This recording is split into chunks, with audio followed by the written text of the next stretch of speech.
Et si on parlait de sport? Une émission produite par Laurent Garnier avec le concours du comité départemental olympique et sportif de Haute-Garonne. Bonjour à toutes et à tous, très heureuse de vous accueillir pour cette 44e émission de Et si on parlait de sport avec Laurent Garnier, Nathan Coquille et Gauthier Agius. Nous allons avoir le plaisir de vous parler de sport, mais surtout de donner la parole à ceux qui font le sport. Bonjour à tous. Bonjour. Bonjour à Brigitte Tinder et son équipe du comité départemental olympique et sportif de Haute-Garonne, et particulièrement aujourd'hui puisque nous accueillons dans cette 44e émission Clara Combe, chargée de développement sport-santé au comité départemental olympique et sportif de Haute-Garonne, et Patrick Charon, conseiller d'animation sportive au service départemental jeunesse et engagement et sport, ainsi que prof de sport, qui vont nous parler du projet Sport Tour. Il y aura aussi Nicolas Sarré-Méjeanne, champion du monde de ski slalom, Didier Don, coach professionnel et formateur à la tête de la structure Engage and Talent, et Laurie Volbel, chef d'entreprise spécialiste de la gestion administrative pour les TPE et capitaine du club d'affaires des voisins de Leguevin, Dinabaye Leguevin, et Bernard Pujol, chroniqueur et membre du comité directeur de GDOS 31. Bonjour à tous et bienvenue dans cette émission. Et au sommaire de cette émission, justement, rejoignez-nous pour une journée de plaisir, de mouvement, de découverte à travers le projet Sport Tour. Dans le cadre du plan d'animation territoriale des Jeux Olympiques et Paralympiques de Paris 2024, le service départemental jeunesse, engagement et sport, le comité départemental olympique et sportif, le GDOS 31 et le conseil départemental de la Haute-Garonne ont uni leurs efforts pour élaborer le projet Sport Tour. L'objectif principal de ce projet Sport Tour est de permettre aux scolaires et au grand public de découvrir une multitude d'activités sportives proposées par nos comités départementaux et clubs locaux sur une journée distincte. Pour plus de détails, c'est tout de suite en première mi-temps avec nos invités. Et en deuxième mi-temps, nous recevrons Nicolas Sarré-Méjeanne, plusieurs fois champion du monde de ski alpin, skieur handisport français, sourd, dont la carrière sportive a débuté en 2011 au niveau international. Il se distingue non seulement en slalom avec plusieurs médailles d'or, mais aussi en super combiné et super géant. Il est en train de marquer l'histoire du ski handisport, à la fois réservé et talentueux. Il brille tant sur les pistes qu'en dehors. Nommé par les athlètes, Nicolas Sarré-Méjeanne a été le porte-drapeau de la délégation française lors de la cérémonie d'ouverture des Deep Flympics d'hiver, compétition réservée aux athlètes atteints de surdité qui ont eu lieu en mars dernier. Il nous raconte son parcours et ses combats. Mais avant le coup d'envoi de cette 44e émission, place à l'avant-match et aux principaux résultats sportifs de la semaine. Et si on parlait de sport? Avant-match. Et oui, avec les principaux résultats sportifs de la semaine et nos chroniqueurs Pauline, Nathan et Gauthier. Oui, on va débuter avec l'athlétisme et le marathon de Paris où l'Éthiopien Mulugeta Ouma a remporté son premier marathon international dimanche dans les rues de Paris en 2h. 5 minutes et 33 secondes devant les Kenyans Titus Kipruto et Elisha Rotich. L'Éthiopienne Mestavut Fikir s'est imposée au sprint chez les femmes en 2h 20 minutes 45 secondes devant sa compatriote Enati Rousseau. Du côté des Français, Adrien Doukas termine premier français avec une 12e place en 2h 17 minutes et 6 secondes devant Antoine Villechenot. Chez les femmes, Maëlle Lacroix termine 14e en 2h 49 minutes et 1 seconde devant Alice Michel. Et en ce qui concerne les championnats de France de trail à Buis-les-Baronnies dans la Drôme, Benjamin Roubiol, victorieux en 44 minutes, 44 secondes et 47 centièmes sur une distance de 57,6 km avec 2900 mètres de dénivelé positif. Et Blandine Lirondelle a terminé première femme avec un chrono de 5h 35 minutes et 45 secondes. Ils ont été sacrés champions de France de trail long ce dimanche dans la Drôme. En gymnastique artistique, Coupe du monde d'Osijek en Croatie, au lendemain de leur victoire respectivement au bar et au saut, Mélanie de Jesus dos Santos et Colline de Villard ont décroché dimanche d'autres médailles. Après une médaille d'argent à la poutre, Mélanie de Jesus dos Santos s'est imposée au sol, juste devant Colline de Villard. Gymnastique trampoline, championnat d'Europe à Guimarães au Portugal, carton plein pour nos équipes de France de trampoline masculine et féminine, premier sacre européen pour nos féminines et second titre consécutif chez les hommes. En individuel, Léa Labrousse et Pierre Gouzou sont sacrés vice-championnes et vice-champions d'Europe de trampoline. Et passons au MMA en KSW, qui veut dire en français confrontation d'arts martiaux. Il s'agit d'une organisation polonaise. Le français Saladin Parnas a conservé sa ceinture KSW des poids légers samedi à l'Adidas Arena en dominant le Moldave Valeriu Mircea par KO à la fin de la première reprise sur un high kick. Côté tennis, il y avait l'ATP Challenger de Florianópolis au Brésil, victoire du français Enzo Cucacao qui s'est imposé face au brésilien João Lucas Reis da Silva 6-3, 6-4, 7-6. Tournoi ITF de Bujumbura au Burundi. La Française Alice Toubello remporte cette édition après s'être imposée face à la Russe Ksenia Latuskova 6-2, 6-7, 6-3. Et pour finir, au tournoi ITF d'Hammamet en Tunisie, cette fois-ci la Française Sara Karkeshevich s'est imposée en finale face à la Canadienne Carson Brandis 6-3, 6-1. Tir à l'arc Grand Prix d'Antalya en Turquie, l'équipe de France composée de Lisa Barbelin, Caroline Lopez et Victoria Sebastian a décroché la médaille de bronze dimanche en Turquie. Et en golf, la Valero Texas Open à San Antonio aux États-Unis, c'est finalement l'Américain Akshay Bhatia qui s'est imposé au terme d'un scénario complètement dingue. De son côté, le Français Victor Pérez a conclu son tournoi en beauté en repassant sous le par. Et on continue par le cyclisme avec le Tour du Pays Basque. L'Espagnol Juan Ayuso de l'UAE Team Emirates, qui a 21 ans, a remporté la 63e édition du Tour du Pays Basque à l'issue d'un sprint à deux qu'il n'a pas contesté avec son compatriote Carlos Rodriguez de la team Ineos Grenadier. Il y avait aussi la reine des classiques que l'on nomme Paris-Roubaix avec Mathieu Van Der Poel de l'équipe Alpecin de Koning qui a remporté son deuxième Paris-Roubaix dimanche. Le Néerlandais a écrasé la course et signe un doublé historique une semaine après sa victoire sur le Tour des Flandres. Le premier coureur français se nomme Christophe Laporte de l'équipe Visma Lease à Bike et prend la 25e place à plus de 6 minutes du vainqueur du jour. Et on peut dire là quand même, c'est important de dire que, on va faire un joli jeu de mots, mais que la reine a trouvé son roi, puisque c'est la reine des classiques. Et chez les femmes, c'est la Belge Lotte Kopecky de la team SD Work qui a remporté Paris-Roubaix pour la première fois de sa carrière. La championne du monde a réglé un petit groupe au sprint sur le vélodrome. L'italienne Elisa Balsamo de la team Lidl Trek et l'anglaise Firk Georgi de la team DSM Firmenich complète le podium. La championne de France Victoire Berthaud de la team Cofidis a réalisé une magnifique course, terminant 8e et première tricolore de l'Enfer du Nord, juste devant Marie Lenette de l'équipe FDJ Suez. On attend Victoire l'année prochaine. On espère. Allez, passons au basketball. Euroleague 33e journée. Monaco a arraché la victoire face aux Algiris Kaunas 69-66 jeudi à l'issue d'un match ardu. Les Monégasques sont assurés de disputer les playoffs. Villeurbanne, de son côté, s'est facilement imposé à Valence 98-69. En Ligue féminine 2, les playoffs, Toulouse Métropole Basket a gagné son premier match de playoff à l'extérieur sur le score de 68-40 contre Mondeville. Et quelques mots au handball avec la Ligue Imoli Star League. Montpellier s'est imposé 38-42 face à Saint-Raphaël. Nîmes s'est offert Dijon à domicile sur le score de 39-37. Le Phoenix Toulouse Handball, quant à lui, s'est imposé à Dunkerque 30-36. Ils consolident leur 4e place au classement. Et en Euro féminin, les qualifications déjà qualifiées pour la phase finale de l'Euro 2024. Les Bleus ont bouclé les qualifications avec une nouvelle très large victoire sur la faible Lettonie ce dimanche à Saint-Chamond, 53-9. Elle termine cette phase qualificative avec 6 victoires sur 6 possibles. Le tirage de l'Euro a lieu le 18 avril à Vienne. C'était un véritable carton, on peut dire, ce match, pour l'avoir regardé. C'était superbe. Et en volleyball, Marmara Spike League, Saint-Nazaire, Chaumont et Tours sont en demi-finale. Toulouse reste en vie en play-off de Marmara Spike League. Les Nazariens vont devoir attendre de connaître leur adversaire car Toulouse est toujours vivant. Oui. Après avoir perdu 2 fois 3-1 à Tourcoing, les Spacers ont relevé la tête samedi au son du et 1, et 2 et 3-0, entonné par les supporters. Le score 3-0, 26-24, 25-20 et 25-18. On continue avec la Ligue A féminine. Les 3 meilleures équipes de la saison régulière, Nantes, Paris-le-Valois et Mulhouse, se sont qualifiées vendredi soir pour le dernier carré de la Ligue AF. En héros comme lors de son premier match, Mulhouse a pourtant peiné face à Béziers, ne s'imposant qu'au tie-break 25-21, 13-25, 25-22, 19-25 et 15-9. Et passons tout de suite au futsal avec les demi-finales de Coupe de France. Alors qu'ils rêvaient de disputer la finale de la Coupe de France dans leur rentre au Palais des Sports le 18 mai,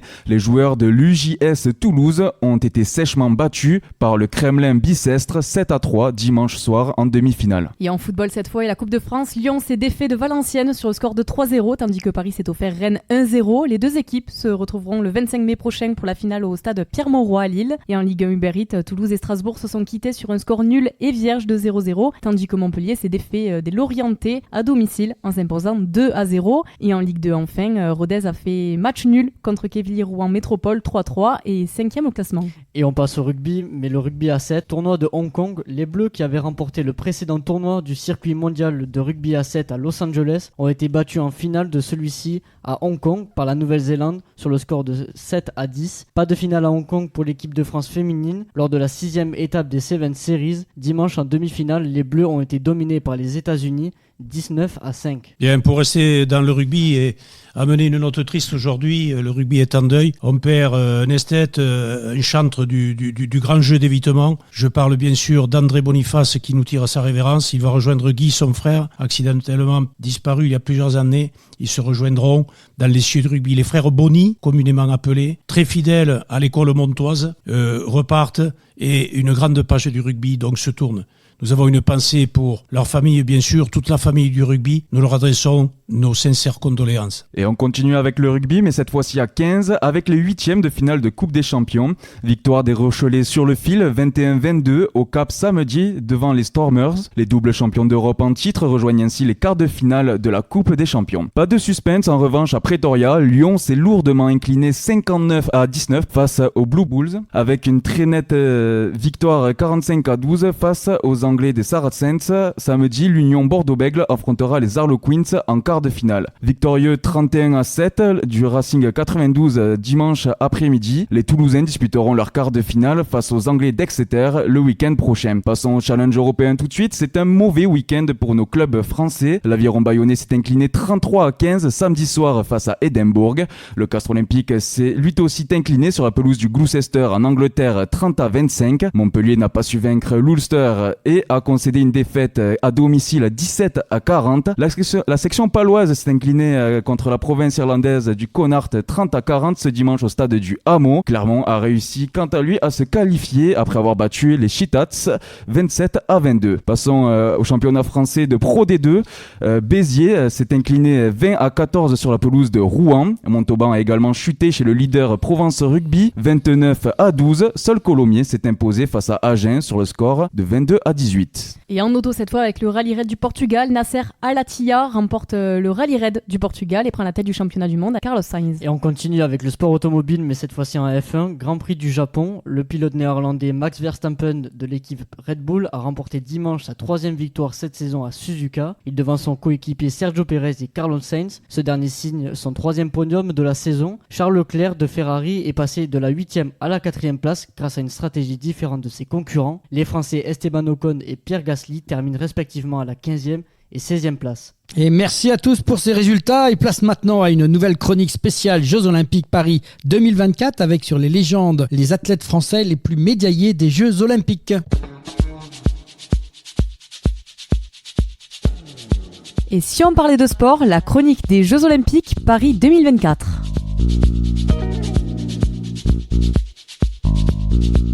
Chaque semaine, nous vous proposons de revisiter l'histoire des Jeux Olympiques, ses origines, ses valeurs, ses champions, son palmarès avec notre chronique spéciale Jeux Olympiques Paris 2024 en compagnie de Bernard Pujol et Laurent Garnier. Bonjour à tous les deux. Bonjour Pauline. Bonjour. Alors aujourd'hui, nous vous proposons une chronique spéciale sur les légendes des athlètes français les plus médaillés des Jeux Olympiques. Depuis la renaissance des Jeux Olympiques modernes en 1896 à Athènes, la France a brillé sur la scène internationale en voyant des athlètes exceptionnels pour représenter son drapeau tricolore dans une multitude de disciplines. À travers les décennies, ces athlètes ont inscrit leur nom en lettres d'or dans l'histoire olympique, portant haut les couleurs de la France. Évidemment, les athlètes cités sont une sélection de l'équipe. Et nous allons débuter ces portraits par une très grande dame du sport français, Suzanne Lenglen. Oui, effectivement, une grande dame, l'élégance personnifiée du tennis français. Suzanne Lenglen est une légende du tennis français. Elle a obtenu 2 médailles d'or olympiques. Elle a dominé les courtes grâce à sa grâce, c'est une répétition, et sa puissance, laissant derrière elle un héritage inoubliable. Dans les 10 derniers sets nécessaires pour remporter le titre olympique en 1920, elle ne perd que 4 jeux. Elle est la première dame du tennis français à devenir professionnelle. Nous passons maintenant à l'épée ou au fleuret, Laurent. On va passer au maestro de l'escrime avec Lucien Godin. On est dans le noble art de l'escrime. Ce terme est consacré à ce sport. Lucien Godin a été une véritable légende. Avec son habileté et son intelligence tactique, Godin a dominé les compétitions olympiques, remportant un total impressionnant de 7 médailles, dont 4 en or en 1920 et 1928. Son héritage perdure encore dans les salles d'escrime françaises où son nom est synonyme d'excellence et de maîtrise. Un grand champion de l'escrime, une des disciplines discipline qui nous aide énormément dans les Jeux Olympiques avec son nombre de victoires. Et de là, j'ai envie de parler d'un autre personnage extraordinaire lui aussi, qui s'appelle Alain Mimoun, Pauline. Oui, Alain Mimoun, qui est une figure emblématique de l'athlétisme français. Il a marqué son époque en remportant la médaille d'or olympique du marathon aux Jeux de Melbourne en 1956. Son endurance légendaire et sa détermination ont fait de lui l'un des plus grands marathoniens français de tous les temps. Entre 1948 et 1952, il termine deuxième à 3 reprises sur le 5000 et le 10 000 mètres, derrière son grand rival Émile Zatopek, dont on a parlé la semaine dernière. Et on peut enchaîner avec Christian Doriola, Bernard. Oui, on revient à l'escrime. Christian Doriola, c'est un monument de ce sport. Avec 4 médailles d'or olympiques à son actif entre 1948 et 1956, il demeure une icône incontestée de son sport, inspirant les générations futures d'escrimeurs qui surfent encore sur les médailles et à chaque Olympiade, rappelons-nous-le. Et oui, et donc Bernard, je vais enchaîner parce que je viens de pouvoir passer la gazelle, comme on l'appelait à l'époque, Marie-Josée Pérec, l'éclair français. Sur la piste, aucun nom n'incarne mieux l'excellence athlétique que celui de Marie-Josée Pérec. Triple championne olympique, Marie-Josée Pérec a marqué les Jeux de Barcelone en 1992 et d'Atlanta en 1996 en remportant l'or sur 400 mètres et sur 200 mètres. Elle a laissé une empreinte indélébile dans l'histoire de l'athlétisme français et reste une source d'inspiration pour les athlètes du monde entier. Et on va passer la balle, on va dire, à une autre championne de légende, une certaine Jeannie Longo. Et oui, Jeannie Longo, qui est une figure emblématique du cyclisme français, avec 4 médailles olympiques à son actif, dont une en or à Atlanta en 1996. Elle a illuminé les pistes et inspiré des générations de coureurs. Au moment des Jeux de 1996, Jeannie Longo avait remporté 10 titres de championnat du monde en cyclisme. Elle s'imposait tellement dans son sport qu'elle avait même à décrocher une médaille d'argent au championnat du monde de VTT. Alors en parlant de champion, on va passer à un des colosses du tatami, Bernard. Oui, heureusement qu'il est pas sur les vélos en carbone, ça serait très douloureux, surtout pour le vélo. On parle de David Douillet, tout le monde se rappelle du colosse français. Il a laissé une marque indélébile dans l'histoire de son sport en remportant 2 médailles d'or olympiques aux Jeux d'Atlanta en 96 et de Sydney en 2000. Sa force brute et sa technique impressionnante en ont fait l'un des plus grands judokas français de tous les temps. En 2001, il a reçu l'ordre olympique des mains de Juan Antonio Samaranch, alors président de Cielo. Nous rappellerons également qu'il a été ministre des Sports et très impliqué dans la vie politique. Voilà, un monstre du judo.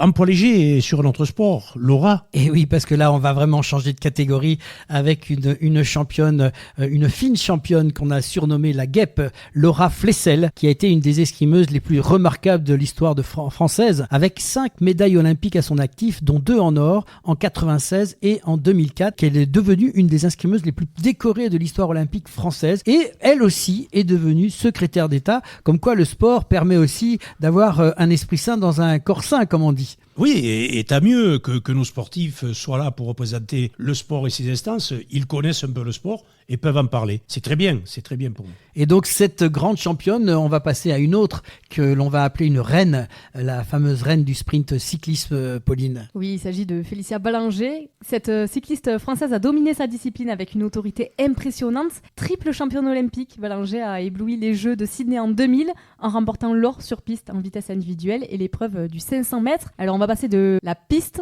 maintenant à la natation, Bernard. Oui, j'en suis ravi. Je suis ravi de vous parler de Laure Manodou, la légende aquatique. C'est pas n'importe quoi. Cette nageuse française a fait sensation dès l'âge de ses 17 ans aux Jeux Olympiques d'Athènes en 2004, remportant l'or sur 400 mètres nage libre et devenant la première femme française à remporter une médaille d'or en natation aux Jeux. Nous changeons de sport et mais nous restons toujours dans l'eau. Oui, on va plutôt rester sur l'eau. C'était important à l'époque parce que figure-toi que Tony Estanguet, qui naviguait vers la gloire, qui est aussi une grande figure du sport français, il a dominé le canoë slalom pendant plus d'une décennie. Triple champion olympique, il a remporté l'or aux Jeux de Sydney en 2000, à Athènes en 2004 et à Londres en 2012. Son style fluide et sa détermination sans faille ont fait une véritable légende du canoë-kayak. Il faut savoir que c'est le premier athlète français à obtenir au moins 3 médailles d'or dans 3 compétitions, 3 Jeux Olympiques différents. Et en plus de ça, ce personnage-là, aussi on parlait tout à l'heure de nos secrétaires d'État, mais il est aujourd'hui le président du comité d'organisation des JO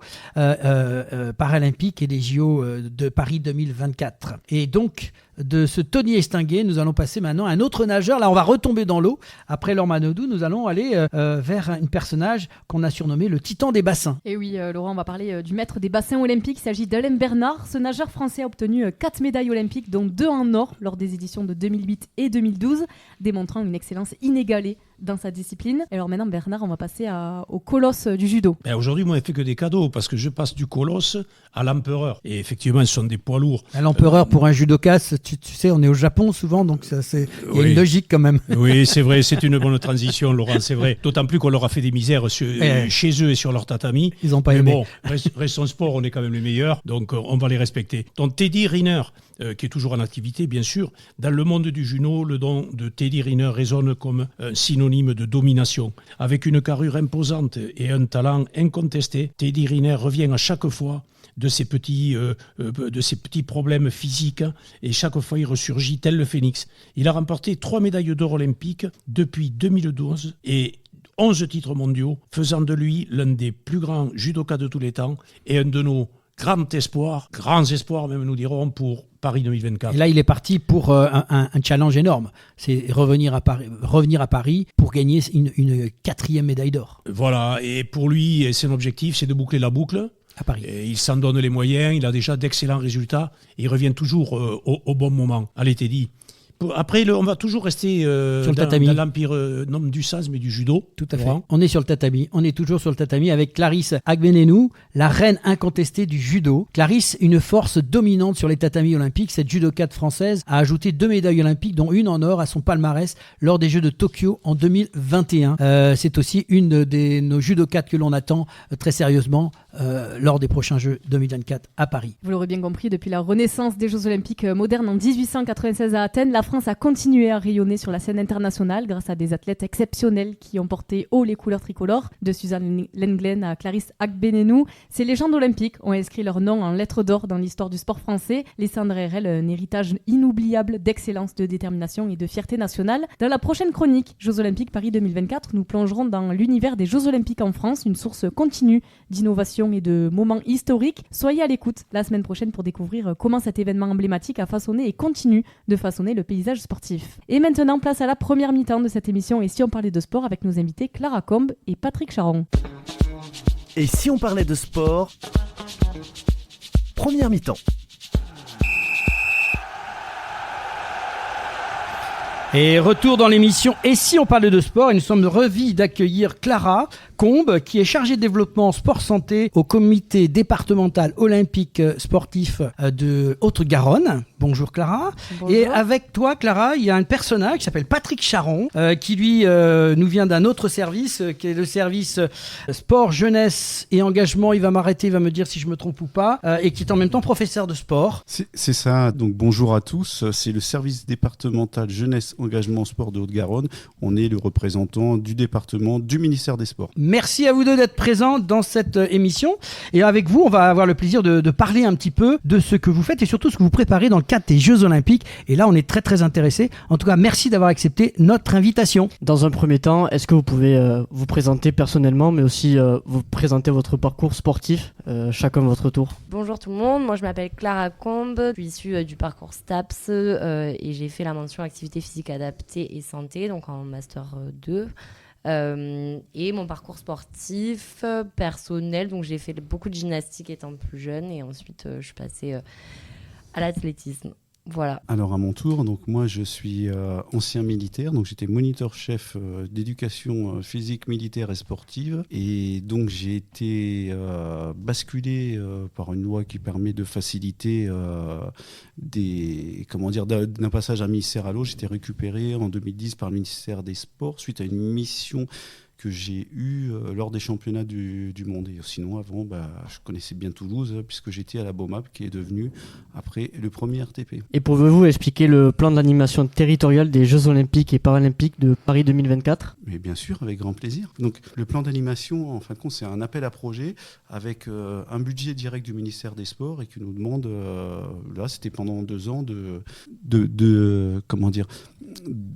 mettre en exergue des disciplines sportives, des des activités sportives. Et donc on a fait un appel à projet, notamment le SDOS a répondu, mais on va en parler en particulier. Mais il y a d'autres projets. Il y a eu les 7 semaines en Ovalie qui ont été financées avec des animations auprès des écoles. On a financé aussi la grande randonnée vers Paris pour le comité départemental de la randonnée pédestre, l'USEP aussi pour ses Olympiades et Roule pour ta flamme. Et aussi le collège-lycée de Luchon dans le cadre d'investissement et d'animation sportive, notamment avec du ski roulette. Et Clara, toi, est-ce que tu peux nous expliquer comment est venue l'idée de ce projet Sport Tour ? Du coup, c'est un peu en discutant un peu donc au sein du GDOS et puis aussi avec les services départementaux jeunesse, engagement et sport, donc avec qui on travaille énormément et on travaille en commun avec eux sur différents dispositifs. Et ce dispositif-là nous est venu parce que on participe à beaucoup d'événements, on crée et on coordonne pas mal d'événements sur la Haute-Garonne. Nous, en fait, on fait le lien avec tout le mouvement sportif, c'est-à-dire qu'on représente les comités départementaux et du coup les clubs également sur la Haute-Garonne. Et donc, on a un certain lien, on est un peu un acteur assez fort, on va dire, au niveau sportif sur le département. Et donc, du coup, l'idée, c'était d'utiliser cette richesse pour la mettre à disposition de certaines structures, d'établissements scolaires, de communes, etc. Donc, en fait, en discutant là-dessus, et puis également avec le conseil départemental qui fait également partie des partenaires du projet. Donc, on est 3, c'est le GDOS, le SDJUS et le conseil départemental qui porte le projet. Le conseil départemental est à l'initiative donc du parcours, donc du relais de la flamme. C'est eux qui portent en fait la coordination de tout le passage de la flamme en Haute-Garonne, comme sur les autres départements d'ailleurs. Mais donc du coup en Haute-Garonne, forcément, c'est le conseil départemental de la Haute-Garonne. Et donc du coup, on s'est dit pourquoi pas calquer notre dispositif Sport Tour au relais de la flamme et donc du coup se servir des communes qui sont sur le relais de la flamme, sur le passage de la flamme, pour faire des animations en amont mais aussi en aval de ce passage. Et quel est le concept de ces journées ? Alors, l'idée de ces journées, c'est vraiment de pouvoir apporter le sport, l'activité physique, des ateliers, et, de faire découvrir différentes disciplines aux scolaires, donc au grand public en général, familles, seniors, etc. Donc justement pour ça, on a créé différents temps. Donc on a fait 3 dates à destination des scolaires et ensuite 4 à destination du grand public. On s'est servi des communes sur lesquelles qui font partie du relais de la flamme, donc qui sont sur le passage de la flamme. Ça a commencé déjà, je crois, les activités au niveau des scolaires. Comment ça s'est passé déjà ? Un petit témoignage sur ça. Du coup, on en a fait 3. On en a fait une première, donc le 8 février à Villemur-sur-Tarn. On a fait le 14 mars à Luchon.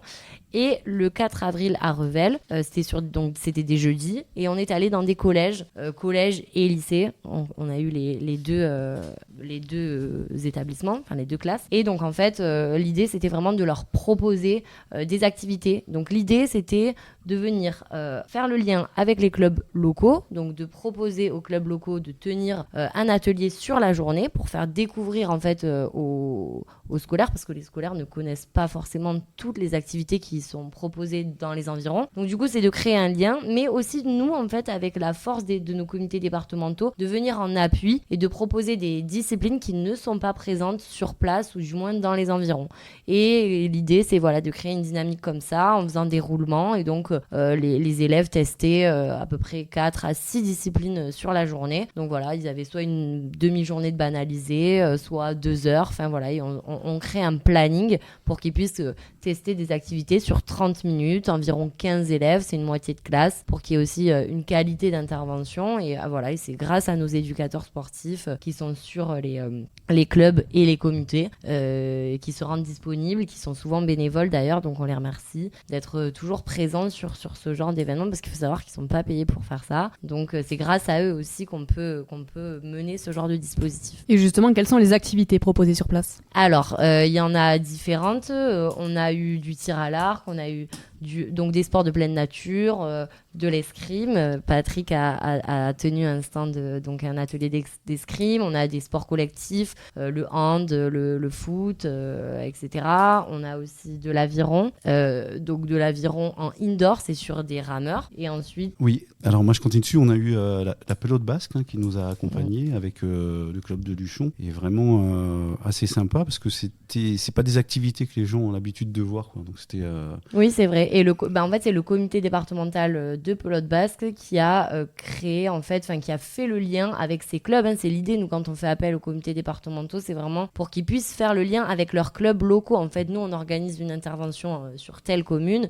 L'idée, c'est que les clubs qui sont sur place puissent aussi participer. Donc, si le comité peut venir en appui, c'est bien. Si le comité n'est pas dispo, c'est le club qui prend le relais, etc. Voilà, l'idée, c'est vraiment de créer une synergie. Oui, et la première proposition qu'on a faite dessus sur le Sport Tour, c'était d'abord d'aller vers le public scolaire. Voilà, on a fait 3 journées vers le public scolaire qu'on vient de terminer jeudi dernier sur la commune de Revel. Et on va y retourner au plus près du passage de la Flamme, de manière à proposer les animations auprès du grand public. Et comme Clara l'a souligné, notre objectif, au-delà de faire découvrir une activité sportive, c'est de faire du réseau, de montrer qu'on arrive ensemble sur le terrain, avec le comité départemental olympique. Nous aussi, on met la main à la pâte, puisque on est capable, et puisque la majorité, si on est professeur de sport, c'est qu'on a que quelques connaissances sportives, et de dire, nous, on sait faire, et on n'est pas que des gens qui sont derrière un bureau, qui sortent pas sur le terrain et qui vont et qui ont des compétences d'éducateurs sportifs et qui les mettent en œuvre. Et c'est vraiment sympa. Moi, c'est la première année que je suis sur Toulouse. Ça nous a permis, avec le comité départemental olympique, de se découvrir, d'être opérationnel et non pas juste dans le relationnel en disant nous on finance, on veut que ça se passe comme ça parce que y a les politiques de l'État à mettre en place. Non, on met la main à la pâte, on travaille ensemble, ça ôte un stock de barrières, et maintenant on a pris l'habitude de travailler ensemble et de faire des choses, et puis de se regarder dans le blanc des yeux, de se dire non, moi je vois pas la chose comme ça, je veux qu'on fasse comme ça, et ça nous facilite le travail. Et les comités départementaux, je pense qu'ils sont assez contents, qu'ils puissent voir que on travaille vraiment main dans la main, et qu'on est vraiment ouvert à tous, et notamment à tous les clubs locaux, et la présence d'un personnel du service départemental jeunesse et sport, ça permet de pouvoir discuter, d'aller voir un petit peu ce qui se passe et de leur montrer à quoi on sert. Le comité départemental olympique et sportif de Haute-Garonne aussi, et ça crée vraiment une synergie au sein du département autour du mouvement sportif. Et comment les sites ont-ils été choisis et pourquoi sont-ils stratégiques ? Alors, du coup... on a vraiment choisi de suivre le passage de la Flamme. En fait, la Flamme en Haute-Garonne passe dans différentes communes. Alors malheureusement, on n'a pas toutes pu les choisir parce qu'il y en a beaucoup et qu'on est assez restreint au niveau des moyens humains, matériels, etc. Mais du coup, on en a choisi quelques-unes. Elles sont stratégiques parce qu'en fait, on a essayé de donc déjà de prioriser le milieu rural, donc on est vraiment sur le milieu rural, mais aussi d'aller sur tous les coins de Haute-Garonne, donc vraiment à l'ouest, à l'est, au centre et au sud. On a un peu, je dirais pas délaissé la zone toulousaine, mais disons qu'on l'a pas priorisé parce qu'en fait, l'idée c'était vraiment pour nous d'aller, on sait qu'on a en Haute-Garonne, on a un territoire qui est très hétérogène, on a la métropole qui est au nord et puis en fait le sud du département qui se retrouve un petit peu délaissé parfois.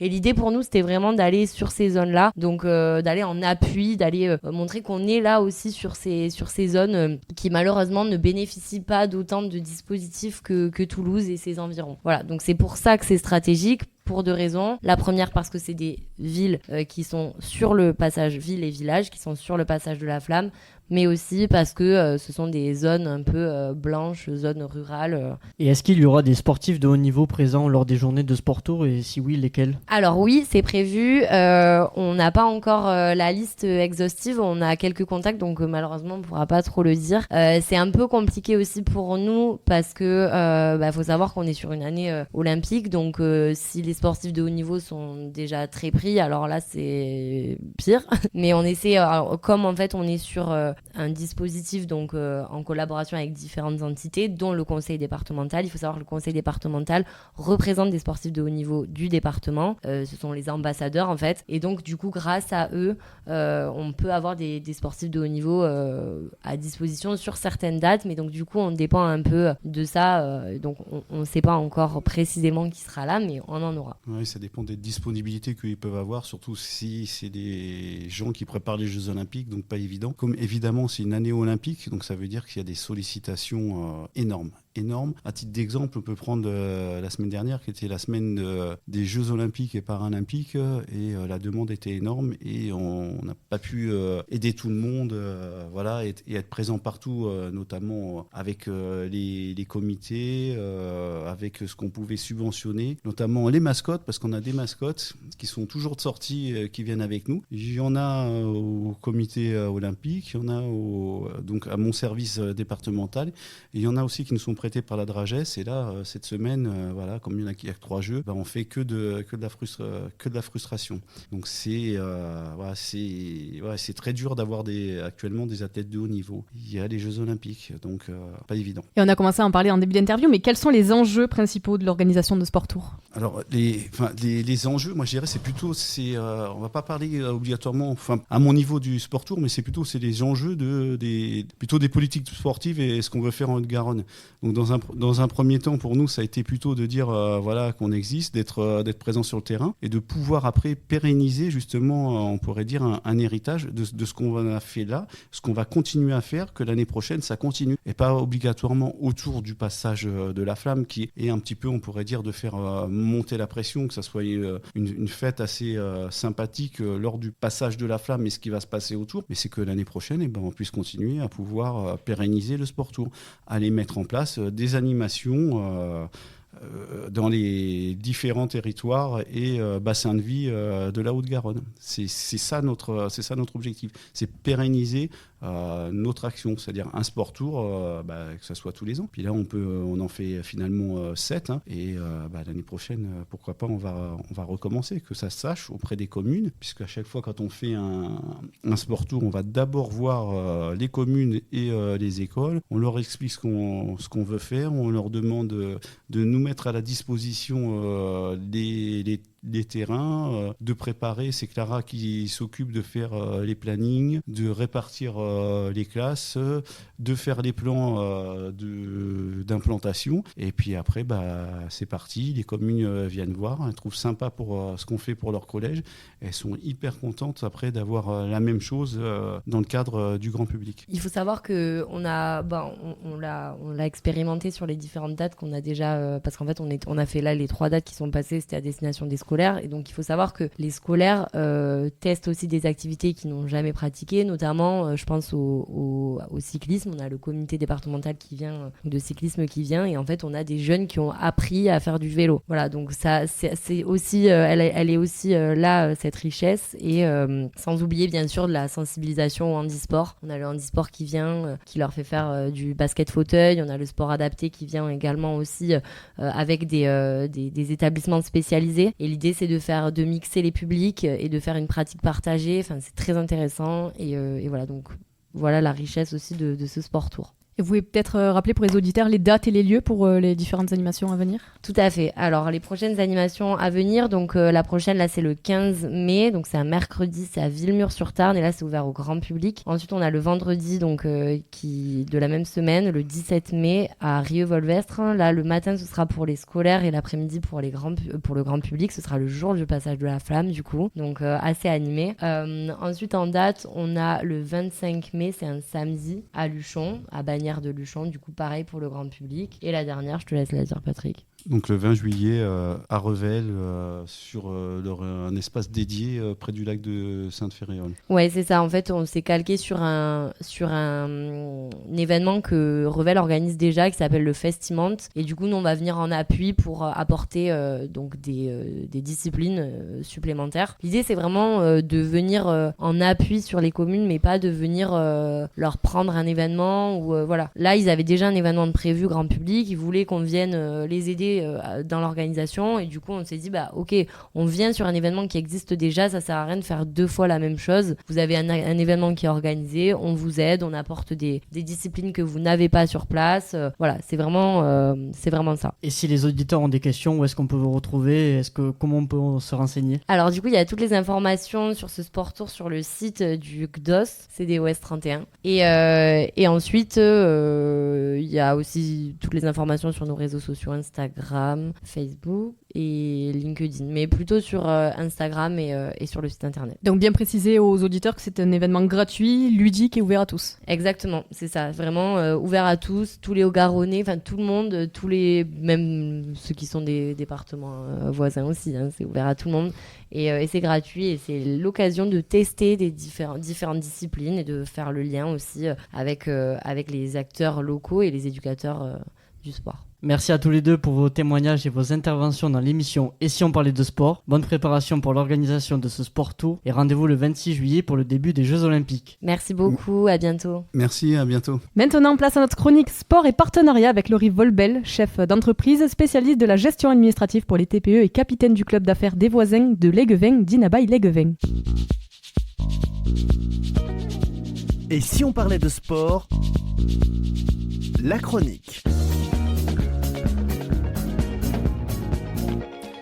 Voilà, chronique sport et entreprise avec Laurie Volebellé. Bonjour Laurie. Bonjour Laurent. Voilà, Laurie, donc tu es d'une formation de comptable en entreprise et tu as débarqué dans l'émission parce que tu souhaitais apporter ton soutien au beau projet d'Aurore Millon dont on a parlé la semaine dernière, un projet de journée sport foot pour tous qui principalement c'est une journée pour le sport on va dire adapté avec des jeunes qui en handicap. Est-ce que tu peux nous expliquer un peu Laurie, donc déjà pourquoi t'être lancé dans ce soutien et puis en même temps ce petit club d'affaires que tu as lancé? Alors du coup, le pourquoi justement, il vient du club d'affaires. Effectivement, j'ai lancé un club d'affaires il y a un peu plus d'1 an maintenant avec Dinabaye. Je suis partie toute seule dans ma ville de Léguevin pour lancer ce projet qui s'appelle Les Voisins de Léguevin. Donc c'est un club d'affaires qui est de proximité, qui a vocation à accueillir tous les directeurs, entrepreneurs de proximité pour qu'on puisse avoir des synergies ensemble et être finalement mieux travailler ensemble et se donner du business. Je rappelle que toi-même tu as ton entreprise que tu as créée. Tout donc, à fait. J'ai créé mon entreprise, je suis spécialiste de la gestion administrative. J'ai créé mon entreprise il y a 2 ans et du coup suite à ça en parallèle j'ai pris une casquette de capitaine pour parler un peu de sport justement avec un jargon sport qui est important. Du coup le jargon sport revient beaucoup dans le club. Déjà on est une équipe, je suis capitaine. Voilà. Il y a un peu ces valeurs du sport qu'on aime partager. Et même si on a que on a 2 spécialistes un peu du sport. On a une école de danse qui est une école de danse professionnelle qui est engagée avec nous et un ancien moniteur sportif de l'armée qui s'est reconverti et qui a ouvert aujourd'hui un bootcamp et qui est formateur pour sensibiliser au TMS, aux troubles musculo-squelettiques. Alors ce club, il a ouvert il y a effectivement 1 an et avec les premiers adhérents, j'ai voulu qu'on fasse une charte ensemble en fait parce que justement on est un collectif et je trouvais que c'était important qu'on puisse avoir les mêmes valeurs et définir les valeurs de notre club. Et rapidement, Pierre m'a dit mais ça serait génial qu'on puisse s'associer une fois par an à un événement caritatif, social. Donc du coup, on l'a marqué dans notre charte qu'on s'associerait à chaque fois, tous les ans. En tout cas, on essaierait de s'associer à un événement comme celui-ci. Et en parallèle, du coup, les choses se font bien. Il y a des rencontres qui se font bien parce que en septembre dernier, quand Aurore a ouvert la section foot adapté à Léguevin, elle a demandé un coup de main pour avoir des photos assez sympas de l'équipe. Et du coup, j'ai répondu favorablement à cette demande. On a pu se rencontrer. J'ai rencontré l'équipe que j'étais fière d'aller voir, de les voir jouer, de les voir s'éclater, s'amuser, de découvrir ce sport-là. Comme le disait Valérie, ils sont porteurs de troubles notamment épileptiques et souvent le sport, on leur déconseille parce qu'il y a des risques de malaise, etc. Et là, ils sont tout contents, ils prennent le temps, ils jouent ensemble. Donc c'était vraiment un super moment. Et suite à ça, on a gardé contact avec Aurore et elle m'a dit, écoute, moi j'adore adorerais faire une journée foot pour tous. Et je lui ai dit, bah écoute, ça tombe bien, moi j'ai un club d'affaires qui doit s'engager sur un projet, donc je pense que voilà, donc, on y est. Lancé sur ce projet, donc il va avoir lieu le 4 mai. Il va avoir lieu le 4 mai. Voilà, il faut dire que donc c'est ouvert à tous, d'après ce que Aurore m'a expliqué. Du coup, ça sera ouvert à tous. Justement, le matin, c'est vraiment familial, c'est ouvert à tous. C'est pour faire découvrir ce sport adapté qui finalement on connaît pas très bien. Donc il y aura des ateliers ouverts à tous de 0 à 99 ans. C'est une journée complète, c'est un dimanche et un samedi. C'est un samedi. Donc on démarre le matin. On démarre le matin à 10h. Voilà. Possibilité de manger sur place. Il y aura une buvette également. Et l'après-midi, du coup, on passe côté supporter pour il y aura un tournoi et du coup, on pourra encourager les équipes. Si on veut participer à ce tournoi, comment ça se passe ? Il faut contacter, il faut appeler Laurie, non ? Comment on passe ? Alors effectivement, si on veut justement donner un coup de pouce financier notamment parce qu'on est en plein dedans pour que les ateliers puissent se faire en entier, on cherche encore quelques financements. Il faut m'appeler à moi et à Aurore. Du coup, on est les deux sur ce projet-là. On vous donnera le mail. Laurent, tu noteras le mail. Ouais, d'accord, c'est ça. On peut le donner à l'antenne si tu veux. Oui, voilà, comme ça, les gens vont l'entendre. Les gens qui nous écoutent seront contents de. Voilà, on va pouvoir le faire passer dès la semaine prochaine. Super. Du coup, ça sera l.volebele, VOLEBELE, @adprox.com. Donc ça veut dire que si on veut donner un petit coup de main à cette journée, filer un coup de main à Aurore, c'est une belle initiative, c'est une belle idée pour aider des jeunes qui sont en difficulté et handicap, mais qui ont une joie de vivre, et il faut le remarquer. Eh bien voilà, c'est un petit appel qui est lancé aux bonnes volontés, aux chefs d'entreprise, pourquoi pas, qui ont envie de te donner un petit coup de main et de participer à cette belle journée. Merci Laurie d'être venue dans cette petite chronique, cette émission. On a été heureux de te recevoir et tu es le bienvenu quand tu veux, une prochaine fois. Super, merci beaucoup Laurent. C'est la mi-temps, retour au vestiaire. On se retrouve dans quelques instants avec nos invités Nicolas Sarré-Méjeanne et Didier Don. Et si on parlait de sport, mi-temps.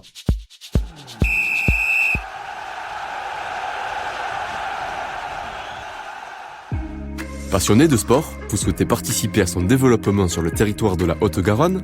Alors ne cherchez plus. Le comité départemental olympique et sportif de la Haute-Garonne est là pour vous. Notre passion commune, l'excellence sportive et l'olympisme.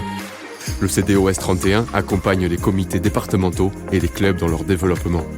Par des formations adaptées aux bénévoles et salariés pour développer leurs compétences, par l'organisation de multiples manifestations sportives dans lesquelles vous pouvez être intégré, à travers la mise à disposition de volontaires en service civique. Alors contactez le comité départemental olympique et sportif de la Haute-Garonne dès maintenant par mail contact@cdos31.org ou au 05 62 24 19 02. Ensemble, faisons briller la Haute-Garonne à travers le sport. Et si on parlait de sport, deuxième mi-temps.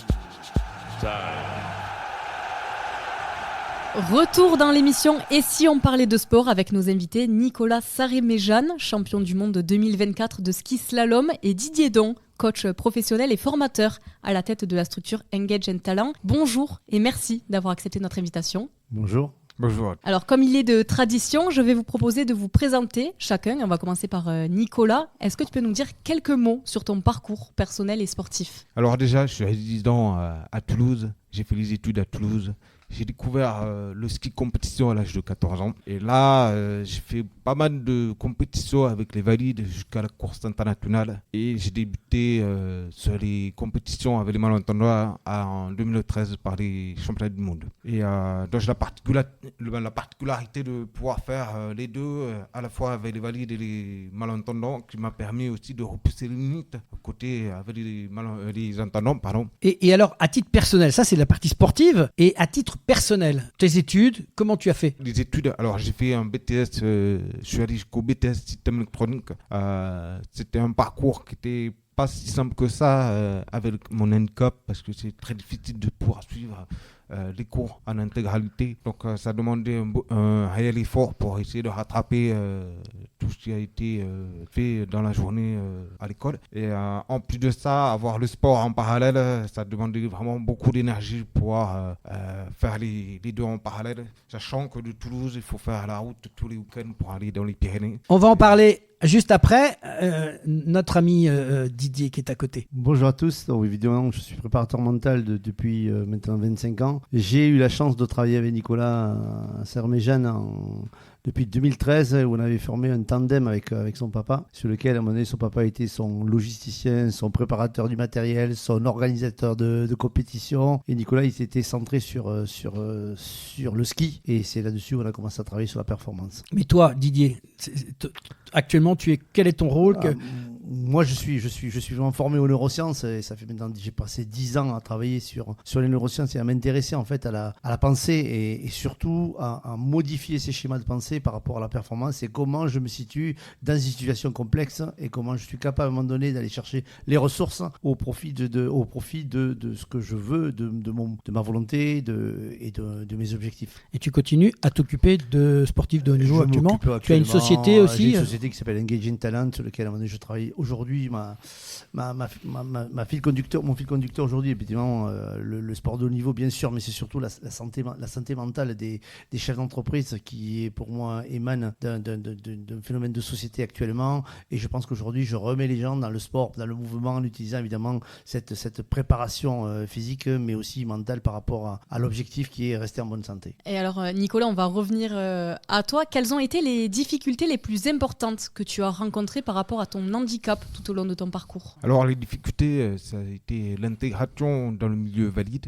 Entendant, parce qu'il est très difficile de pouvoir suivre les conversations vis-à-vis de l'entraîneur, des groupes, tout ça, pour permettre justement de s'intégrer et puis aller chercher à trouver les bonnes astuces que moi je n'entends pas parmi les entendants. Donc il y a ça, puis il y a aussi il y a la question d'équilibre dans le ski, avec comme je suis sur profond, j'ai eu un accident à l'âge de 4 ans, donc ça m'a ouvert les 2 oreilles internes, donc j'ai eu un traumatisme assez important qui aujourd'hui je suis incapable de comparer avec quelqu'un d'entendant, mais je pense que ça a un impact assez important sur les équilibres. Mais ça ne m'a pas empêché d'essayer d'avoir une pensée, essayer de me rapprocher un peu plus comme un entendant et essayer de repousser les limites avec mon handicap.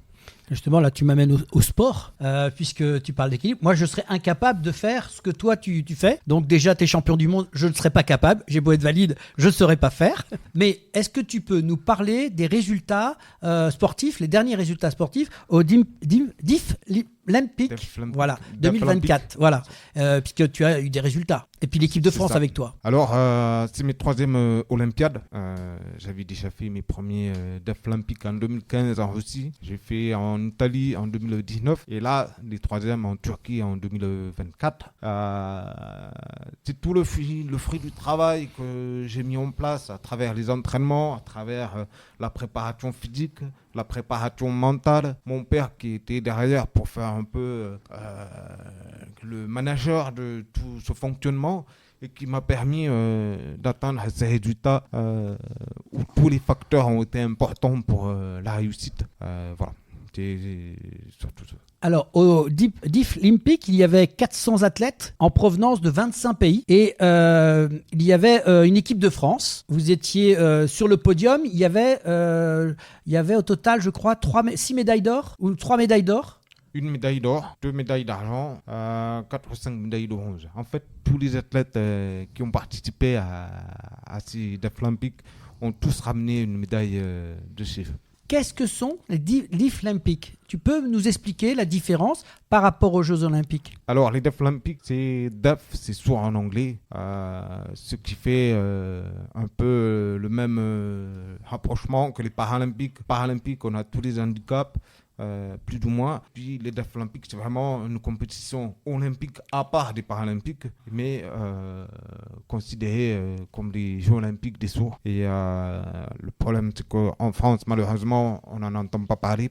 Pourtant, il ne faut pas oublier que les premiers DEF Olympiques sont nés en 1924 à Paris. Et derrière, je trouve ça dommage qu'il n'y ait pas eu un travail avec les Paralympiques ou une fusion, une intégration, peu importe, pour permettre de parler de plus de cet événement dans le monde aujourd'hui. C'est tous les 4 ans? Tous les 4 ans, comme les Paralympiques. Par contre, c'est toujours 1 an après les Jeux Olympiques et Paralympiques.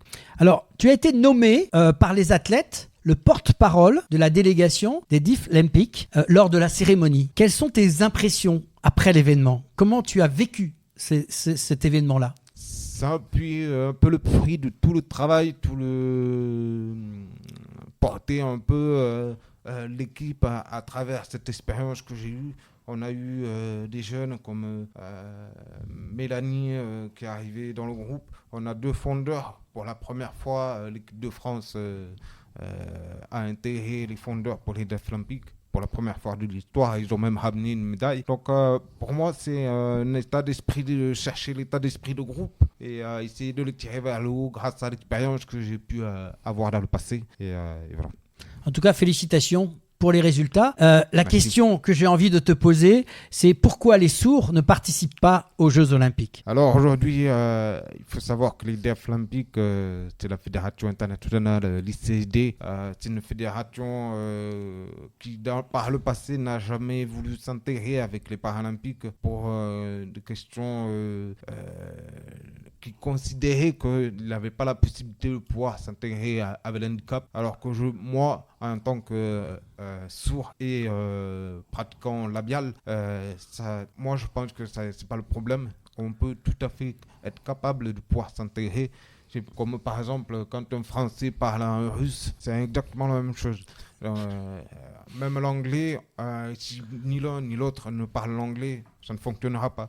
Donc pour moi, c'est un peu le même problème. Donc, c'est pas impossible de pouvoir s'intégrer. Quand on met de la volonté des deux côtés, on peut y arriver. Alors, donc, tu as, j'ai lu que tu avais écrit une lettre au ministère. Tu attends une réponse par rapport à cette demande? Alors, on a déjà...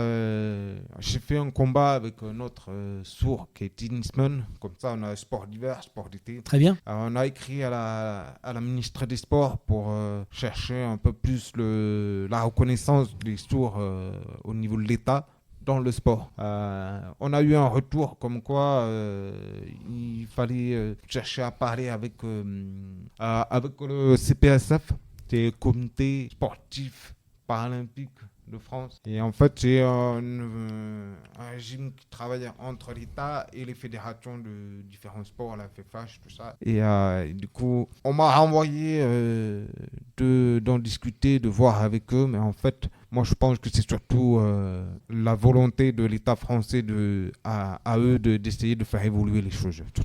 Je pense qu'il faut adapter probablement et prendre en compte le handicap et trouver les moyens de vous permettre de participer. En fait, c'est deux choses différentes. Là. En France, c'est vraiment une reconnaissance au niveau de l'État français pour permettre d'avoir des aides, pour avoir la possibilité de faire des entraînements, d'accéder sur les compétitions et les primes de médailles, parce qu'on n'a pas de primes de médailles aujourd'hui en France pour les sourds, il faut savoir. Alors qu'il y a aussi l'autre combat au niveau international où on va vraiment essayer de trouver un moyen d'ouvrir la fédération des sourds pour essayer de nous intégrer, travailler avec les Paralympiques qui faciliterait aussi les aides au niveau français. Il ne faut pas oublier qu'en 2014, ils ont ouvert un décret pour intégrer les Jeux Olympiques et les Paralympiques pour avoir accès aux primes.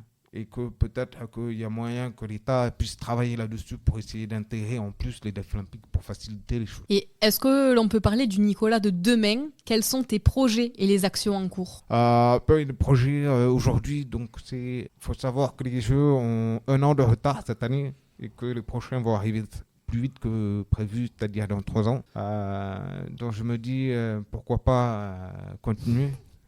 Tant que j'ai le mental, le physique, la volonté. Il faut écouter, aujourd'hui j'arrive à l'heure, il faut vraiment écouter le corps, c'est pas si simple. Et aussi, c'est d'aller dans le partage avec les jeunes, partager l'expérience, entraîner les jeunes et pour aller plus loin, pourquoi pas faire des entraînements, de la compétition avec eux pour essayer de les tirer vers les hauts. Et donc je vais faire dans un projet comme ça sur les Pyrénées, avec éventuellement reprendre des groupes U18 c'est-à-dire à partir de 7-17 ans, et pour permettre de faire des courses internationales avec eux. Voilà. Et quelles sont les grandes dates en 2024 et 2025 sur le plan sportif? Prochainement, on va avoir 2025. Normalement, on a les championnats du monde sur de prévu. Et puis en 2027, on aura les défis olympiques qui se feront normalement en Corée du Sud. Je peux pas. C'est très difficile aujourd'hui les défis olympiques parce qu'on a toujours des changements de dernière minute. C'est pas assez strict comme les Paralympiques. Mais les Paralympiques, eux, grâce au CIO, ont imposé les nations qui accueillent les Jeux olympiques d'accueillir automatiquement les Paralympiques. Et pourquoi pas les défis olympiques un jour. C'est tout ce que l'on te souhaite. Je vais poser la question à Didier, parce que Didier, c'est quelqu'un qui a compté beaucoup pour toi. Didier, quel travail tu as fait avec Nicolas depuis je ne sais plus combien d'années? Disons que le travail qu'on a fait tous les deux, c'est ce que je fais avec tous les athlètes de haut niveau, mais après ça dépend de la sensibilité de l'athlète. Nicolas est une personne hypersensible là-dessus sur la mise en route, et en fait c'est déstructurer les peurs, les transformer en ressources, et en fait faire en sorte que son niveau, sa compétence, son travail, sa préparation physique soit à la hauteur de sa performance et être le jour J en pleine possession de son potentiel. D'ailleurs, j'ai une belle anecdote avec Nicolas, c'est que Nicolas, il avait son papa qui était son mentor, qui était à la fois très compétiteur, qui se battait pour les sourds, il allait au ministère, hein, il envoyait des courriers à tous les ministres qu'il pouvait rencontrer et tous les députés du monde. Et son papa s'en va et j'ai pas pu aller à l'enterrement de son papa. J'ai dit par contre, je viendrai le voir à la maison, je viendrai voir le corps. Et on était tous les deux sur le cercueil. Et j'ai dit, tu vas être champion olympique. Et promets-le à ton papa. Et Nicolas a été champion olympique. Et en fait, c'est en posant des mots, en posant des croyances et en posant de l'action qu'on est en phase en permanence. C'est-à-dire, chaque fois que tu penses, chaque fois que tu agis, chaque fois que tu skis,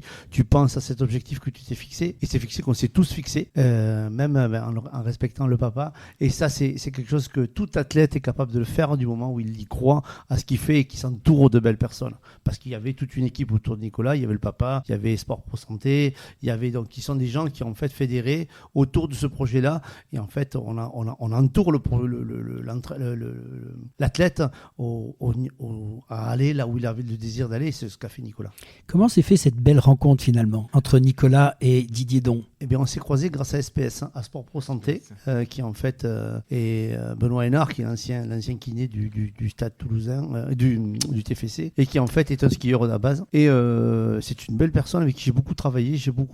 Parce que c'est une personne qui a innové dans la préparation physique.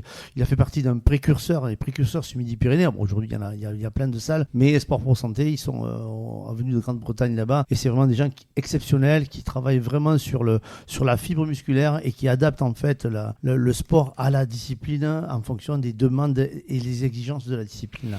Et cette demande, c'est venu de Nicolas, ou comment ça s'est fait finalement, Nicolas? C'est toi qui es venu voir Didier? Comment ça s'est fait cette belle rencontre? C'est justement mon kiné préparateur physique qui m'a mis en relation avec Didier. Au bon moment d'ailleurs, parce que un mois avant les championnats du monde en 2013, à l'entraînement ou en compétition, j'arrivais pas à finir mes manches, que ce soit en talon ou en géant. Donc je me suis dit, là, si on continue comme ça, c'est même pas la peine d'espérer quelque chose pour les championnats du monde. Donc ma seule option, c'était de croire à tout le travail, pas à 50-50, mais à 100% tout le travail mis en place par Didier avec moi, et qui m'a permis d'atteindre les objectifs pour les championnats du monde, où je reviens avec 4 médailles. 4 médailles. 4 médailles. Et je vais faire un jeu facile, c'était un don du ciel. Oui, c'est ça. C'est un jeu de mots. C'était un don du ciel. Ouais. Didier Don. Petite question à tous les deux. Quel conseil, puisque tu parlais des jeunes tout à l'heure, quel conseil vous donneriez, je parle à tous les deux, aux jeunes qui sont actuellement dans ton cas, un petit peu ceux qui débutent? Quel conseil tu serais capable de leur donner aujourd'hui, toi ou Didier? Ce qu'il faut savoir aujourd'hui, dans une carrière, on passe automatiquement par des erreurs. Et les erreurs, il faut savoir déjà dans un premier temps les accepter, et puis avec ces erreurs, essayer à trouver la volonté de se battre, de se relever, et d'essayer de trouver des solutions pour éviter que ça se reproduise. Mais on a des paliers à monter. Il ne faut pas griller les étapes. Il faut croire en soi. Avec la patience, la persévérance, comme je dis, et le travail. Voilà. Je vais juste conclure par rapport à ce qu'il disait. C'est du travail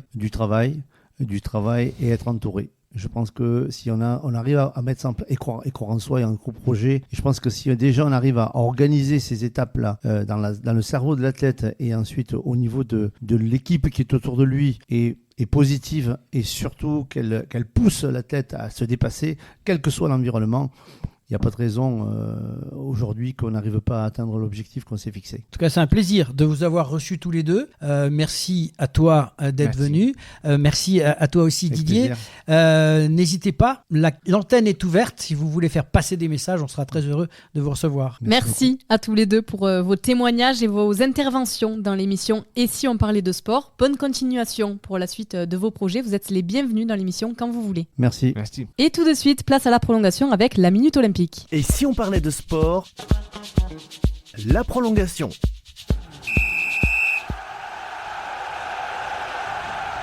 À 107 jours de l'ouverture des Jeux Olympiques, retour sur un fait marquant depuis la création des Jeux Olympiques modernes. Revenons sur la dernière édition des Jeux Olympiques. Le 7 août 2021 est un jour historique pour l'Inde dans cet événement qui se déroule tous les 4 ans. C'est lors des JO de Tokyo que Neeraj Chopra obtient la médaille d'or au lancer de javelot avec une distance de 87,58 mètres. Il devient alors le deuxième athlète indien à remporter une médaille d'or dans un autre sport que le hockey sur gazon. Un exploit qui vient après celui de Abhinav Bindra, qui sera donc le premier dans la discipline du tir à la carabine à air comprimé sur une distance de 10 mètres. Quelques jours après la médaille à Tokyo, la fédération indienne d'athlétisme a même baptisé la journée du 7 août comme celle de la journée du lancer de javelot en l'honneur de l'exploit de Neeraj Chopra. C'est la fin du match et de cette 44e émission. Retour au vestiaire pour les grands rendez-vous à venir et le programme de la semaine prochaine. Et si on parlait de sport? Et oui, c'est la fin du match de cette 44e émission avec les grands rendez-vous de la semaine dans l'agenda des sportifs avec Nathan et Gauthier. On commence du 11 au 14 avril par du golf avec le Master d'Augusta aux États-Unis. Le 11 avril, football avec la reprise de la Ligue Europa et les quart de finale aller avec Marseille qui se déplace à Benfica. Lille se déplace chez Aston Villa pour la phase aller des quarts de finale de la Conference League. Le 12 avril, rugby Pro D2, 26e journée de championnat. Colomiers se déplace à Brive, Montauban reçoit Nevers, Béziers reçoit Valence-Roman. Du 12 au 14 avril, la Coupe du Monde d'aviron sera à l'honneur à Varese en Italie. Le 12 avril, basket, demi-finale d'Euroleague Femmes. Villeneuve d'Ascq sera contre l'USK Prague. Finale de l'Eurocoupe Hommes, match retour Bourg-en-Bresse Paris. Et le 13 avril, on retourne avec du football, mais cette fois-ci en Ligue 1. Le TFC se déplace à Rennes. Et le 14 avril, Montpellier sera en déplacement à Clermont. Toujours le 14 avril, Grand Prix de Trentino de motocross en Italie. L'Amstel Gold Race en cyclisme. Rugby, avec la 3e journée du tournoi des 6 nations féminins. La France affronte l'Italie. Grand Prix des États-Unis MotoGP. Le 15 avril, avec de l'athlétisme, il y aura le marathon de Boston aux États-Unis. Du 15 au 29 avril, championnat d'Europe amateur de boxe à Belgrade en Serbie. Et encore avec du foot le 15 avril, Ligue des Champions, quart de finale retour, le PSG se déplace à Barcelone. Et on conclut enfin le 17 avril, cyclisme sur route avec la Flèche Wallonne en Belgique pour les hommes et les femmes. Et au programme de la semaine prochaine, préparez vos skis et vos peaux de phoque pour partir en randonnée. Nous irons à la rencontre du ski alpinisme, ce sport d'hiver qui monte et dont le nombre de pratiquants est en hausse constante depuis 20 ans. Une discipline qui consiste à parcourir des itinéraires en montagne ou en haute montagne, en une ou plusieurs montées et descentes. La France compte un nombre impressionnant de champions du monde. En deuxième mi-temps, nous parlerons du sport au féminin et plus particulièrement de la création de la Maison du Sport au féminin qui a vu le jour à Toulouse. Avec ses dirigeantes, nous évoquerons le but de cette initiative qui est de promouvoir, favoriser, d'encourager la pratique du sport au féminin, de faciliter cette dernière dans la sphère privée,